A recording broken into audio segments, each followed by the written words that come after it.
Assalamu alaikum wa rahmatullahi wa barakatuhu. Alhamdulillahi rabbil alameen wassalatu wassalamu ala ashrafil anbiya'i nabiyyina Muhammadin sallallahu alayhi wa sallam wa ala alihi wa ashabihi ajma'in wa man tabi'ahum bi ihsanin ila yawmiddin amma ba'd. Fa'a'udhu billahi minash shaitanir rajim. Bismillahir rahmanir rahim. Rabbi shrah li sadri wa yassir li amri wahlul 'uqdatam min lisani yafqahu qawli. Rabbi yassir wa la tu'assir wa tammim bil khair. اللهم لا سهل إلا ما جعلته سهلا وأنت تجعل الحزن إذا شئت سهلا. اللهم انفعنا بما علمتنا وعلمنا ما ينفعنا وزدنا علما آمين يا رب العالمين. الحمدللہ اللہ تعالیٰ کی توفیق سے صحت کی حالت میں، ایمان کی حالت میں ہم دوبارہ اس کے پیارے دین کو سمجھنے کے لیے بیٹھ سکے. سب توفیق اللہ کی، لا حول ولا قوت الا باللہ. پچھلی کلاس میں جو ہم نے باب شروع کیا تھا وہ تھا بابو صفت الصلاۃ، نماز کی صفت کا بیان، یعنی اس کی جو ایٹریبیوٹس ہیں نماز کی، نماز کو ادا کرتے ہوئے جو ہمارے پوسچرز ہیں، جو اس کی صفتیں ہیں، اس کا بیان. تو نماز کی صفت ڈیفینیٹلی بہت ہی امپورٹنٹ چیپٹر ہے. فزیکلی کیسے نماز پڑھنی ہے اس کے بارے میں بتاتا ہے یہ چیپٹر. اور اس میں جو احادیث ہم نے پڑھی تھی کچھ، ان کا اگر ہم تھوڑی سی بات کرتے چلیں تو پھر اللہ تعالیٰ نے، یعنی رسول اللہ صلی اللہ علیہ وسلم نے فرمایا، اگر میں لیتی ہی چلوں وہ والے پیجز،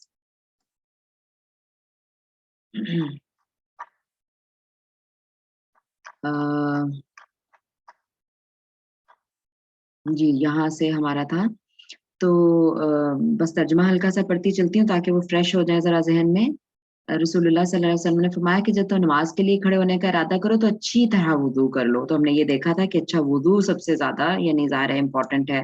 وہ کہتے ہیں نا کہ نماز جنت کی کنجی ہے اور وضو نماز کی کنجی ہے، یعنی وضو کے بغیر آپ نماز میں داخل نہیں ہو سکتے. تو اچھے سے وضو کرو پہلے، پھر قبلہ رخ ہو کر تکبیر کہو، فکبر، رائٹ، قبلہ رخ ہو کر تکبیر کہو.